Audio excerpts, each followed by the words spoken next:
السلام علیکم۔ کراچی میں پانی کی لائن پر جھگڑا، بلڈر نے دو بھائیوں پر فائرنگ کر دی۔ حالات انتہائی کشیدہ، علاقے میں فضا سوگوار اور ہر آنکھ اشکبار ہو گئی۔ کیا آپ حالات حاضرہ سے آگاہی حاصل کرنا چاہتے ہیں؟ خبر کے پیچھے چھپے اصل حقائق جاننا چاہتے ہیں تو ابھی سبسکرائب کیجئے جلمل پاکستان کو اور ساتھ ہی گھنٹی کے نشان پر کلک کر دیں۔ آپ کو بتاتے چلیں کہ کراچی میں مبینہ طور پر بلڈر اور اس کے بیٹوں نے پانی کی لائن کھودنے سے روکنے پر اہل محلہ پر فائرنگ کر دی۔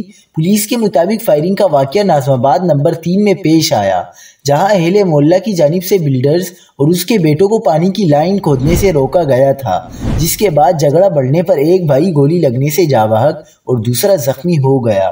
پولیس کا کہنا ہے کہ فائرنگ کے واقعے کے بعد بلڈر اور اس کا ایک ساتھی گرفتار کر لیا گیا، جبکہ 2 ملزمان فرار ہو گئے۔ دوسری جانب کورنگی اور پی آئی وی کالونی میں فائرنگ سے 2 افراد جاں بحق ہو گئے۔ نارتھ ناظم آباد میں ڈکیتی مزاحمت پر فائرنگ سے باپ بیٹا زخمی ہو گئے۔